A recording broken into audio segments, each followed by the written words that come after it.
नमस्कार साथियों, analyser app में आप सभी का स्वागत है। पॉलिटी के एमसीक्यू सीरीज में हम आगे बढ़ रहे थे और आज बहुत ही इंटरेस्टिंग टॉपिक है। एमसीक्यूज का बहुत सारे लोग मतलब नहीं समझते। इसका होता है बहुविकल्पीय प्रश्न, इसको हिंदी में बोला जाता है। एम मतलब मल्टीपल, सी मतलब चॉइस और क्यू का मतलब क्वेश्चन, मल्टीपल चॉइस क्वेश्चन, बहुविकल्पीय प्रश्न। जैसे प्रश्न आपके सीजीपीएससी के प्रीलिम्स में या व्यापम में आते हैं जिसमें 4 या 5 ऑप्शन होते हैं, उन ऑप्शन में से एक को टिक करना होता है, तो उसको बोला जाता है एमसीक्यूज या बहुविकल्पीय प्रश्न। ये हमारा 17वां वीडियो लेक्चर है जिसमें हमने भारतीय राज्य व्यवस्था के राष्ट्रपति के टॉपिक को शामिल किया है। राष्ट्रपति से संबंधित पहला वीडियो लेक्चर है ये। इसके बाद भी राष्ट्रपति से संबंधित वीडियो आएंगे, लेकिन ये जो वीडियो लेक्चर है ये काफी इंटरेस्टिंग होने वाला है, क्योंकि जब हम राष्ट्रपति, प्रधानमंत्री और ये सब चीजें पढ़ते हैं जो हमको दिखाई देती है, जो हमको प्रभावित करती हैं, तो ये चीजें काफी इंटरेस्टिंग हो जाती हैं। तो आज हमारा जो मेन थीम होगा अब आगे पढ़ने का, वो ऐसा होगा कि हम थोड़ा समझते हुए पढ़ेंगे, कंसेप्ट बेस पढ़ेंगे, क्योंकि यहाँ से जो क्वेश्चन आते थे इससे पहले जो चीजें थी उसमें जो क्वेश्चन आते थे वो फैक्चुअल क्वेश्चन आते थे सामान्यतः, लेकिन इसमें जो क्वेश्चन आते हैं वो कंसेप्चुअल क्वेश्चन आते हैं। यानी आप अगर प्रश्न की प्रकृति को नहीं समझते हैं तो आपसे प्रश्न सॉल्व नहीं होंगे। तो आइए देखते हैं, भारत के राष्ट्रपति अपनी शक्तियों का प्रयोग करते हैं। इसका ऑप्शन है सीधे अथवा अपने अधीनस्थ अधिकारियों द्वारा, मंत्रियों के द्वारा, प्रधानमंत्री के द्वारा या मंत्रिमंडल के द्वारा। तो इसका आंसर ए हो जाएगा। और ये क्यों होगा? वो इसलिए होगा कि राष्ट्रपति का जो अनुच्छेद 52 है, 52, जो राष्ट्रपति से संबंधित है, इसमें ही साफ साफ लिख दिया गया है कि राष्ट्रपति की जो शक्तियां होंगी, मतलब राष्ट्रपति अनुच्छेद 52 के तहत जो राष्ट्रपति होगा वो अपनी शक्तियों का प्रयोग जो है वो संविधान के अनुसार स्वयं या अपने अधीनस्थ अधिकारियों के द्वारा कर सकेगा।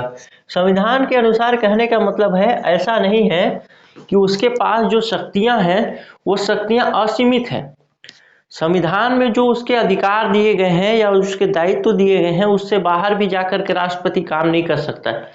तो ये चीजें हैं कि अनुच्छेद 52 में जो है लिखा गया कि भारत का एक राष्ट्रपति होगा और वो अपना कार्य कैसे करेगा, तो स्वयं के द्वारा या अपने अधीनस्थ अधिकारियों के द्वारा करेगा।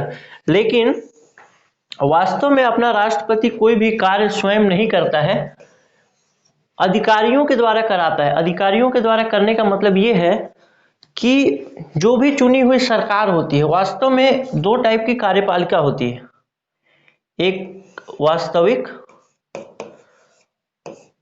और एक होता है नाम मात्र की।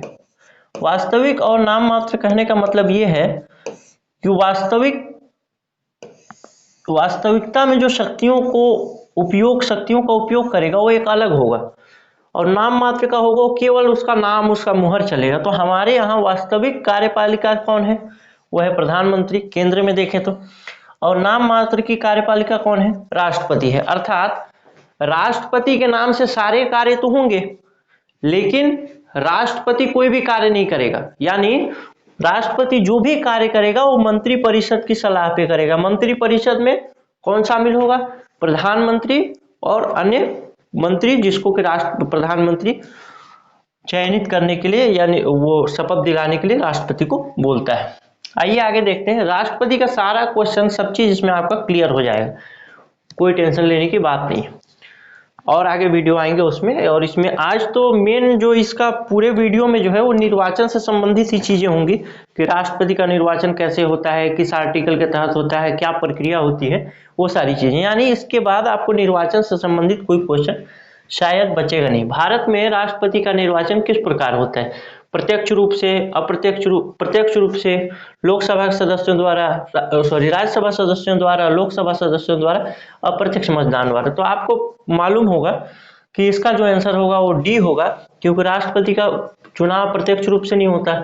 हमारे यहाँ तो प्रधानमंत्री का चुनाव भी प्रत्यक्ष रूप से नहीं होता, क्योंकि हम सांसद चुनते हैं और वही सांसद लोकसभा में जाके अपने नेता को चुनते हैं, वही हमारा पीएम होता है, प्रधानमंत्री होता है। अप्रत्यक्ष किस तरीके से होता है अभी आगे बात करेंगे। हम अगर चुनाव, राष्ट्रपति के चुनाव पे ही बात करें टोटल तो कुल मिला के तो लगभग 1 से सवा घंटे का वीडियो बन जाएगा। और ये अप्रत्यक्ष मतदान होता है क्योंकि राष्ट्रपति का चुनाव जो होता है वो विधायक और सांसद दोनों मिलके करते हैं। विधायक यानी विधानसभा के और सांसद यानी लोकसभा और राज्यसभा के। यहाँ ध्यान देने वाली बात यह है कि इसमें केवल चुने हुए विधायक या चुने हुए सांसद ही भाग ले सकते हैं। यानी संसद में भी, राज्यसभा में आपको मालूम होगा या मालूम नहीं होगा तो आगे हम पढ़ेंगे कि 12 सदस्यों को राष्ट्रपति मनोनीत कर सकता है। वहीं लोकसभा में, राज्यसभा में 12 सदस्यों को और लोकसभा में 2 सदस्यों को मनोनीत कर सकता है जो कि एंग्लो इंडियन समुदाय का प्रतिनिधित्व करें। तो ये मतदान के लिए पात्र नहीं होंगे। जो बाकी चुने हुए प्रतिनिधि है वही है मतदान कर सकेंगे राष्ट्रपति के चुनाव में। और ये मतदान यानी जो जनता है, देखिए एक सीढ़ी देखते हैं, जनता तो यहाँ है, ये है जनता, एक एक जनता है। अब मान लीजिए इस क्षेत्र की जो जनता थी, इस क्षेत्र में बहुत सारे जनता थे, इस क्षेत्र की जनता जो है अपना एक वो चुनती है, सांसद चुनती है। और ऐसे ऐसे करके बहुत सारे सांसद चुन लिए जाते हैं और ये सांसद फिर किसको चुनते हैं? राष्ट्रपति को। तो जनता तो सीधे राष्ट्रपति को नहीं चुन रही है, जनता तो सीधे सांसद को चुन रही है, सांसद राष्ट्रपति को चुन रहे हैं, यानी ये प्रत्यक्ष तो नहीं हुआ, अप्रत्यक्ष हो गया। आइए देखते हैं अगला प्रश्न।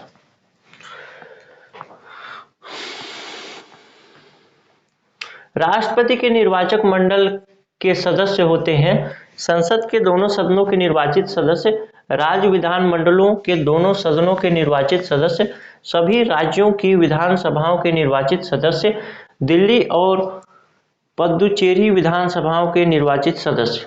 तो इसका आंसर क्या हो जाएगा, कूट के थ्रू बताना है आपको। संसद के दोनों सदनों के निर्वाचित सदस्य, ये तो होगा आंसर इसका, सॉरी ये तो इसमें शामिल होगा क्योंकि यहाँ पे साफ साफ निर्वाचित सदस्यों की बात की गई है। इससे पहले मैंने बताया था कि जो मनोनीत सदस्य होते हैं वो राष्ट्रपति के चुनाव में भाग नहीं लेते।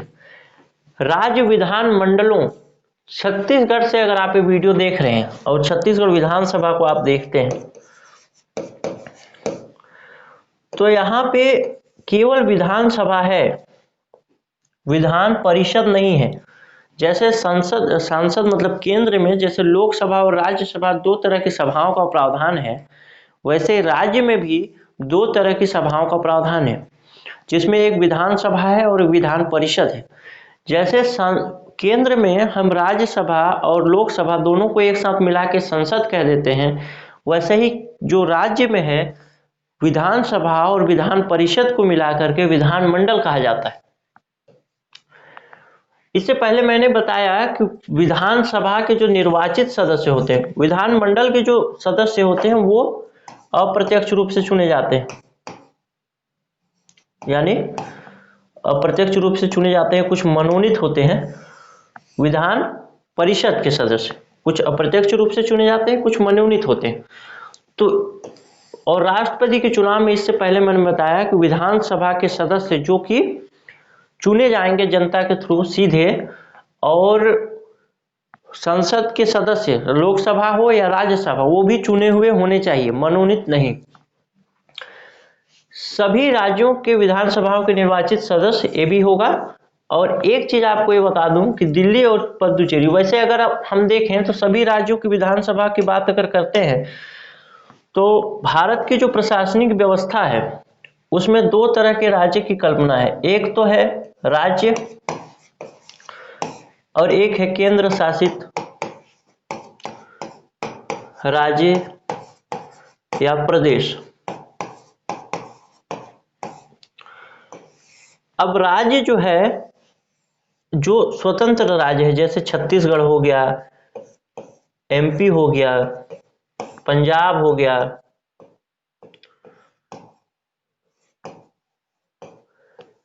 इसमें खुद का विधानसभा होगा इस ऐसे राज्यों का, उसके मुख्यमंत्री होंगे, कानून बनाने का पूरा अधिकार होगा। दूसरे तरीके के राज्य आते हैं केंद्र शासित प्रदेश होते हैं, जिनको कभी कभी भविष्य में राज्य बना दिया जाता है, कुछ राज्यों को केंद्र शासित प्रदेश भी बना दिया जाता है। जैसे अभी जम्मू कश्मीर में हुआ, जम्मू कश्मीर के कुछ क्षेत्र को काट करके केंद्र शासित प्रदेश बना दिया गया और कुछ को राज्य बना दिया गया। तो ऐसे जो प्रदेश होते हैं, जो केंद्र शासित प्रदेश होते हैं, वहां पे शासन जो होता है वो होता है केंद्र का, यानी केंद्र अपना प्रतिनिधि नियुक्त करता है, जिसको आप प्रशासक कह सकते हैं। प्रशासक कह सकते हैं। और ये जो प्रशासक होते हैं, ये केंद्र के निर्देशों के अनुसार वहां पे राजकाज चलाते हैं। तो इस तरह से जो केंद्र शासित प्रदेश है वो केंद्र के नियंत्रण में ही होता है। अब बात दो राज्यों की यहाँ पे की गई है, एक तो दिल्ली केंद्र शासित प्रदेश है और एक पुडुचेरी केंद्र शासित प्रदेश है। तो इन राज्यों, इन केंद्र शासित प्रदेशों के पास अपना विधानसभा भी है, यानी इन केंद्र शासित प्रदेशों में अपना मुख्यमंत्री भी है राज्य के लोगों का, उस शासित प्रदेश के लोगों का। लेकिन इन मुख्यमंत्रियों को कुछ लिमिटेड यानी कुछ सीमित अधिकार दिए गए हैं, जिस सीमित अधिकार के तहत वो जैसे कुछ कानून बना सकता है, जैसे शिक्षा के लिए कानून बना सकता है, शिक्षा के कार्यान्वयन के लिए काम कर सकता है, लैंड रिफॉर्म कर सकता है। ऐसे छोटे मोटे या फिर बड़े जैसे भी बोल सकें, कुछ अधिकार ऐसे विधानसभाओं को दे दिए गए हैं। और ऐसे कुल विधानसभा कितने हैं? 2, दिल्ली और पुडुचेरी। बाकी जो केंद्र शासित प्रदेश हैं उनके पास विधानसभा है ही नहीं। तो जब विधानसभा ही नहीं है तो विधायक भी नहीं है, और जब विधायक नहीं है तो राष्ट्रपति के निर्वाचक मंडल में शामिल होने का कोई सवाल ही नहीं होता। फिर से मैं एक चीज बता दूं आपको कि राष्ट्रपति के निर्वाचक मंडल में 3 तरह के लोग शामिल होते हैं। एक तो लोकसभा, राज्यसभा के निर्वाचित सदस्य, यहाँ पे ध्यान देने वाली बात है निर्वाचित बात की गई, निर्वाचित सदस्य, विधानसभा के निर्वाचित सदस्य, यहाँ पे विधानमंडल नहीं लिखा गया है, विधानसभा लिखा गया है। विधानसभा का मतलब विधानसभा अलग है और विधानमंडल में विधानसभा और विधान परिषद दोनों शामिल है, इसके भी निर्वाचित सदस्य। और तीसरा दिल्ली प्लस पुडुचेरी के विधानसभाओं के निर्वाचित सदस्य। इसको अलग से इसलिए शामिल किया गया, दिल्ली और पुडुचेरी को मैं अलग से इसलिए बताया क्योंकि ये केंद्र शासित प्रदेश भी हैं। आगे देखते हैं अगला प्रश्न।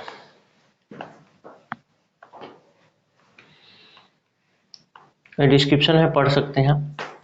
भारतीय संविधान के 70वें संशोधन द्वारा भारत के राष्ट्रपति के चुनाव में जिन 2 केंद्र शासित प्रदेशों को भाग लेने का अधिकार दिया वो है कौन? दिल्ली और पुडुचेरी। पहले बात हो गई, पहले इनको अधिकार नहीं था, लेकिन फिर वहां विधानसभा बना तो फिर अधिकार आ गया, अधिकार दे दिया गया संसद के द्वारा। निम्नलिखित में से कौन सा भारत के राष्ट्रपति के निर्वाचन हेतु निर्वाचक गण में सम्मिलित नहीं है? लोकसभा के निर्वाचित सदस्य, राज्यसभा के निर्वाचित सदस्य। तो आपको अभी तक तो पता चल ही गया होगा कि ये दोनों तो हैं। राज्यों के विधानसभाओं के निर्वाचित सदस्य ये भी हैं। राज्यों के विधान परिषद के, मैंने बताया था विधानमंडल में 2 सभाएं आती हैं, एक होता है विधानसभा और एक होता है विधान परिषद। विधान परिषद के जो सदस्य होते हैं वो अप्रत्यक्ष रूप से निर्वाचित होते हैं या तो मनोनीत होते हैं, उनको राष्ट्रपति के चुनाव में भाग लेने का कोई अधिकार नहीं होता। बाकी तीनों होंगे तो ये चौथा डी ऑप्शन हो जाएगा आपका। बाकी ये डिस्क्रिप्शन है, आप पढ़ सकते हैं। निम्नलिखित में से कौन सा राष्ट्रपति के चुनाव प्रकरण के लिए सही नहीं है? ऑप्शन है पदस्थ राष्ट्रपति की पदावधि के पूर्व उत्तराधिकारी का चुनाव अवश्य हो जाना चाहिए। संविधान में लिखा गया है कि 6 महीने के भीतर, यानी जो राष्ट्रपति है उसका जो कार्यकाल पूरा होगा उससे पहले ही हमको राष्ट्रपति का चुनाव कर लेना चाहिए और कर लिया जाएगा, ऐसा लिखा गया है। और कोई आपात स्थिति बनती है तो उपराष्ट्रपति के लिए तो कोई समय सीमा नहीं दी गई है। आपात स्थिति का कहने का मतलब है, मान लीजिए राष्ट्रपति की मृत्यु हो जाती है, तब तो उपराष्ट्रपति कार्यभार संभाल लेंगे राष्ट्रपति का, लेकिन फिर 6 महीने के अंदर हमको चुनाव कराना पड़ेगा राष्ट्रपति का। लेकिन अगर उपराष्ट्रपति की मृत्यु हो जाए ऐसे, तो उसके लिए संविधान में कोई प्रावधान नहीं है कि कब तक उनका चुनाव कराना है। राष्ट्रपति के लिए अगर मृत्यु हो जाती है तो 6 महीने के भीतर चुनाव कराना आवश्यक है। और यदि राष्ट्रपति की सामान्य परिस्थिति चलती रहती है तो सामान्य परिस्थिति में राष्ट्रपति के अपदस्थ होने यानी उसके कार्यकाल की समाप्ति से पूर्व ही राष्ट्रपति का चुनाव करा लेना चाहिए। राष्ट्रपति अपना पदभार ग्रहण करने की तिथि से 5 वर्ष तक पद पर बने रहेंगे, ये भी सही है।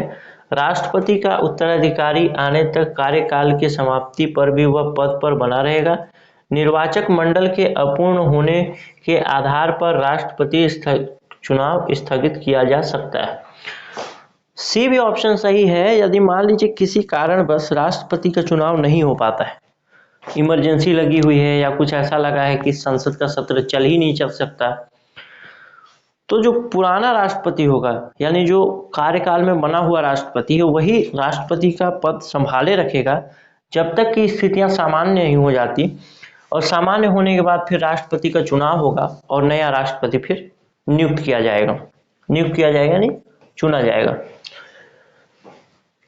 अब ऑप्शन डी की बात करें, निर्वाचक मंडल के अपूर्ण होने के आधार पर राष्ट्रपति का चुनाव। निर्वाचक मंडल का मतलब क्या है? निर्वाचक मंडल में 3 टाइप के सदस्य भाग लेते हैं। एक तो लोकसभा के निर्वाचित सदस्य या राज्यसभा के निर्वाचित सदस्य या फिर राज्यों की विधानसभा के निर्वाचित सदस्य, जिसमें दिल्ली और पुडुचेरी के निर्वाचित सदस्य भी शामिल हैं।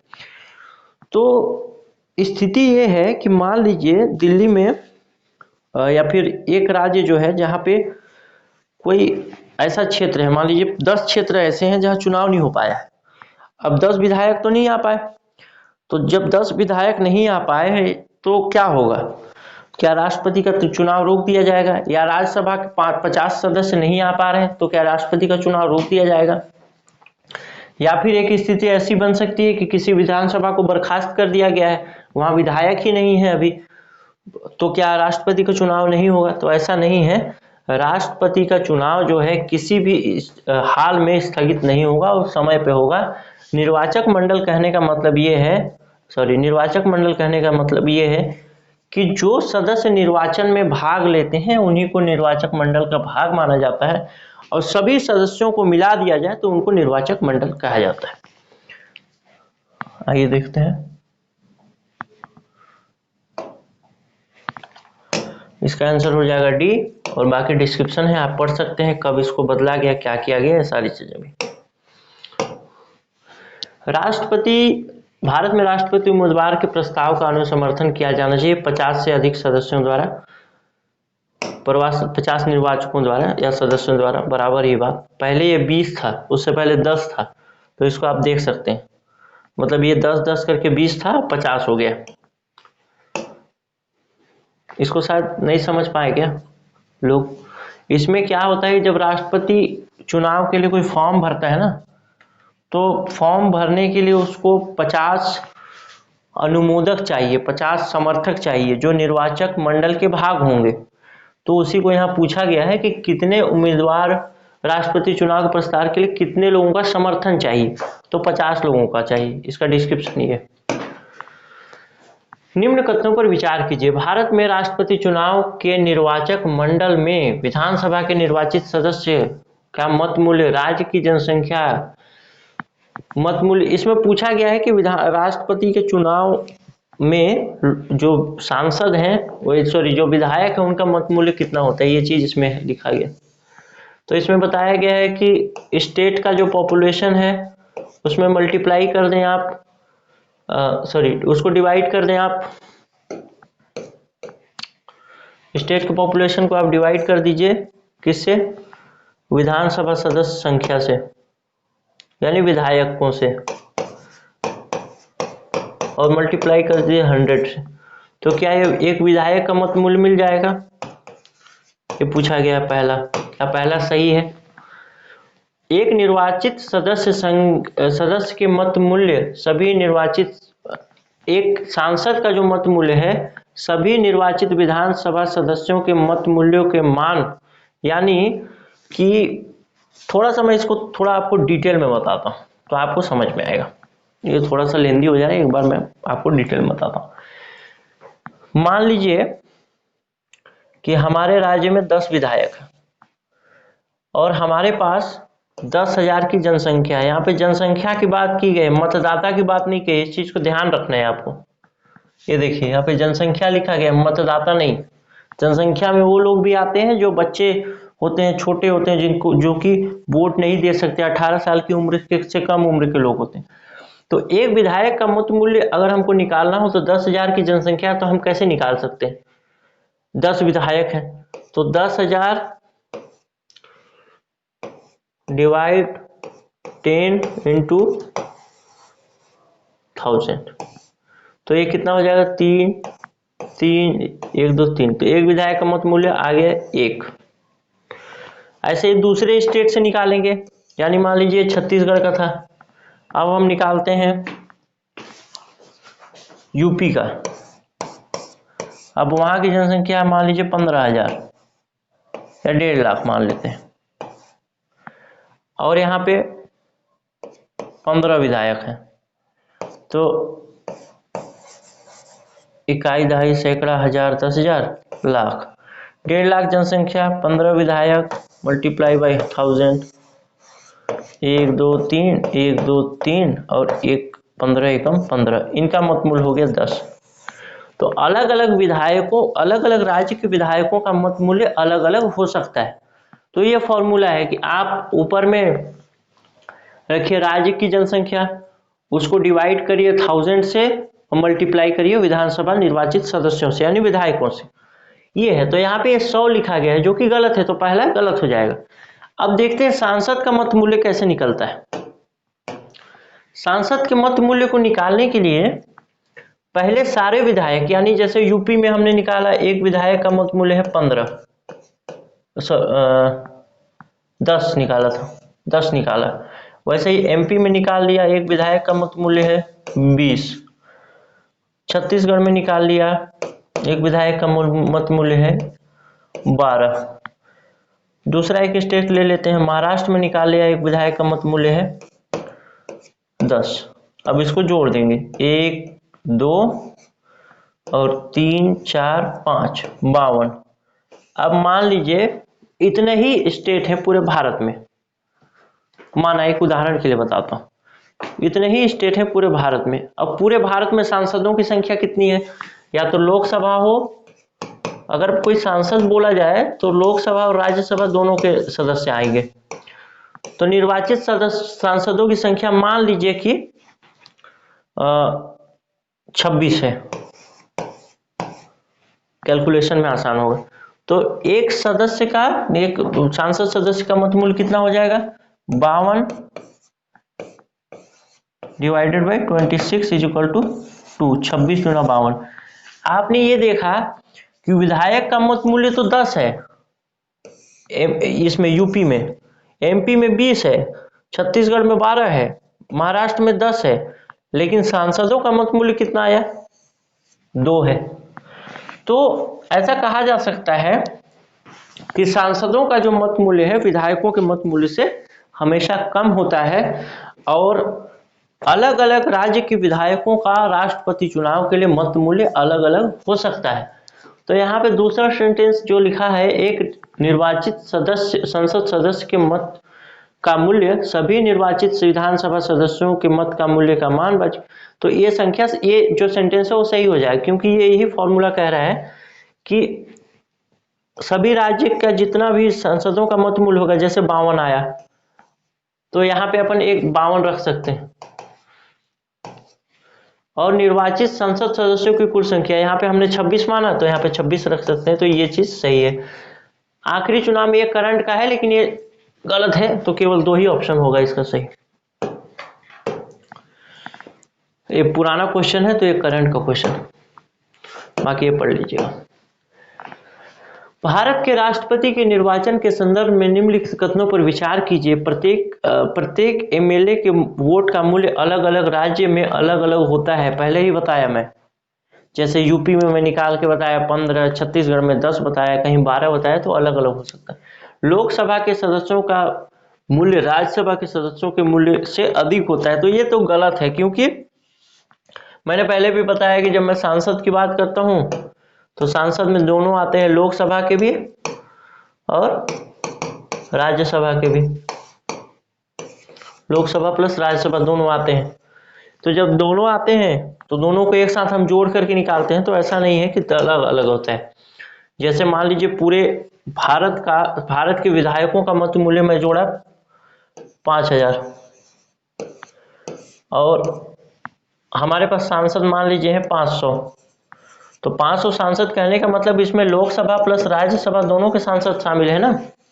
तो 500 से डिवाइड कर देंगे तो प्रत्येक सांसद का मत मूल्य हो जाएगा 10। ऐसा तो नहीं है कि लोकसभा के मत मूल्य 15 है, राज्यसभा का मत मूल्य 10 है, राज्यसभा के एक सदस्य का, ऐसा बिल्कुल नहीं है। तो ये दूसरा सेंटेंस गलत हो जाएगा। यानी प्रत्येक सांसद का मत मूल्य बराबर होता है, चाहे वो लोकसभा का हो चाहे वो राज्यसभा का हो। और ये वाला सही हो जाएगा, प्रत्येक राज्य के एमएलए का अलग अलग मत मूल्य हो सकता है। तो इसका आंसर हो जाएगा केवल 1। डिस्क्रिप्शन पढ़ सकते हैं आप। आगे देखते हैं, आखिरी प्रश्न है, राष्ट्रपति के निर्वाचन में राज्य का मुख्यमंत्री मतदान के लिए पात्र नहीं होगा यदि।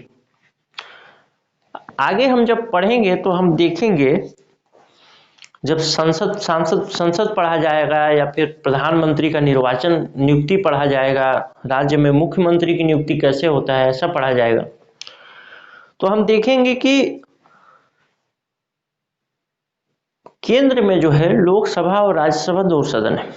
2 सदन में से किसी भी सदन का नेता मंत्री प्रधानमंत्री बनने के लिए पात्र है। ऐसा नहीं है कि केवल लोकसभा सदस्य ही या लोकसभा का में जो निर्वाचित होके जा रहा है वही प्रधानमंत्री बन सकता है, वही मुख्यमंत्री अन्य मंत्री बन सकता है। राज्यसभा का सदस्य भी प्रधानमंत्री बन सकता है और अन्य प्रकार के मंत्रियों का भाग ले सकता है।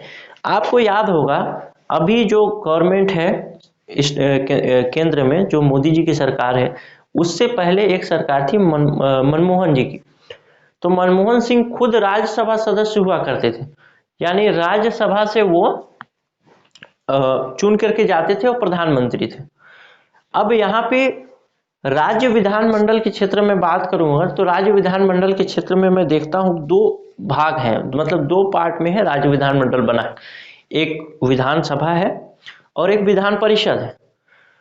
तो जब हम राष्ट्रपति के मतदान की बात करते हैं तो विधानसभा के निर्वाचित सदस्यों की बात करते हैं, जबकि हम विधान परिषद के निर्वाचित सदस्य या फिर जो मनोनीत सदस्य हैं जो कि अप्रत्यक्ष रूप से चुने जाते हैं, मैं बताया था, वो लोग राष्ट्रपति के निर्वाचन में भाग नहीं लेते हैं या नहीं ले सकते। निर्वाचक मंडल में 3 तरह के लोग 3 तरीके के सदस्य भाग ले सकते हैं, या तो लोकसभा के निर्वाचन हो, लोकसभा से निर्वाचित हो, राज्यसभा पे निर्वाचित हो या विधानसभा से निर्वाचित हो। दिल्ली और पुदुचेरी में विधानसभा से निर्वाचित हो। तब अगर कोई मुख्यमंत्री ऐसा है, जैसे केंद्र की बात किया कि प्रधानमंत्री या फिर अन्य मंत्री जो है लोकसभा से भी हो सकते हैं और राज्यसभा से भी हो सकते हैं, वैसे ही अगर राज्य में राज्य विधानमंडल के अंदर विधानसभा से भी मंत्री हो सकते हैं या मुख्यमंत्री हो सकता है, वैसे विधान परिषद से भी हो सकता है।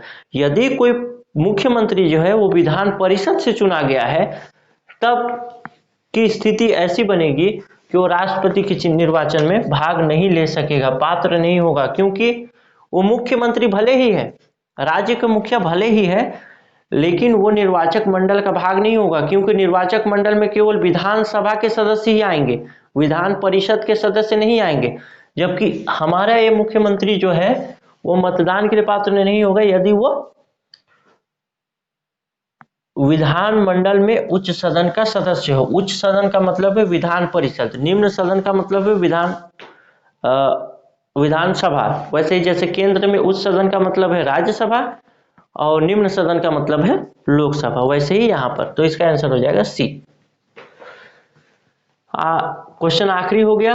डिस्क्रिप्शन पढ़ लीजिएगा। अगर आप CGPSC के लिए प्रिपरेशन कर रहे हैं या फिर अन्य स्टेट एग्जाम के लिए प्रिपरेशन कर रहे हैं जो छत्तीसगढ़ में होते हैं, तो आप ऐप डाउनलोड कर सकते हैं। इसमें video classes, current affair quiz daily update हो रहा है। टेस्ट सीरीज बेहतरीन क्वालिटी का आपको मिलेगा। आप अगर आपको लग रहा है कि ये महंगा है तो रेट पे मत जाइए, आपके साल से महंगा नहीं है ये। आपका एक साल गुजर जाता है, आप वही सस्ता टेस्ट सीरीज और बिना क्वालिटी वाला टेस्ट सीरीज ज्वाइन करते हैं, उसके बाद आपका साल गुजर जाता है। एक साल से महंगा नहीं है ये आपका, ये 1200-1300 रुपये या 1100-1200 रुपये का कुछ है ये टेस्ट सीरीज। इसकी खास बात यह है कि इसमें डिस्क्रिप्शन होता है कंप्लीट, और डिस्क्रिप्शन को आपको पढ़ना चाहिए क्योंकि कई बार डिस्क्रिप्शन से प्रश्न बनते हैं। पिछले बार भी बहुत सारे जो प्रश्न आए वो हमारे टेस्ट सीरीज से आए थे। तो 2018-19 में 32 से अधिक प्रश्न और 2019-20 में 46 से अधिक प्रश्न हमारे टेस्ट सीरीज से पूछे गए थे। तो आप टेस्ट सीरीज को दे सकते हैं, डिस्क्रिप्शन को पढ़िए, कई बार टेस्ट सीरीज को दीजिए, तब जाकर के फिर आपका कंप्लीट प्रिपरेशन हो पाएगा। आपको ये भी पता चलेगा कि आप किस सेक्शन से वीक हैं। कभी हम एक वीडियो बनाएंगे जिसमें हम बात करेंगे कि टेस्ट सीरीज हमको क्यों देना चाहिए, और खासकर प्रीलिम्स में हमको टेस्ट सीरीज कब ज्वाइन करना चाहिए, मेंस के लिए टेस्ट सीरीज कब ज्वाइन करना चाहिए, और खासकर टेस्ट सीरीज देने का फायदा क्या है उस पर बात करेंगे। लेकिन एक अच्छे क्वालिटी का टेस्ट सीरीज आपको लगाना ही चाहिए। अगर आपके पास पैसे हों तो कम से कम 2 जगह का टेस्ट सीरीज आप जरूर ज्वाइन करें। एक किसी का भी, हमारा ही नहीं, आपको हमारा अच्छा लगे तो हमारा ज्वाइन कर सकते हैं, लेकिन किसी एक का, किसी 2 लोगों का ज्वाइन करें। उससे क्या होगा कि पहले वाला जो टेस्ट सीरीज होगा उससे हो सकता है कुछ सेक्शन छूट गए हों या फिर अच्छा ना हो, या जो भी चीज़ें हों, और दूसरे वाले में वो चीज़ें कवर हो जाए। तो आपको तो सिलेक्शन होने से मतलब है। 1200, 1400, 2400 रुपये कोई मायने नहीं रखता, एक साल बहुत मायने रखता है। तो आप टेस्ट सीरीज को दे सकते हैं। ऐप को डाउनलोड करने के लिए नीचे डिस्क्रिप्शन में लिंक है, उससे क्लिक करके डाउनलोड कर लीजिए। इस कंटेंट का अगर आपको PDF चाहिए तो आप नीचे टेलीग्राम चैनल का लिंक है, उससे आप टेलीग्राम में जुड़ जाइए और इसको कंटेंट पा जाइए वहाँ से। ओके, धन्यवाद।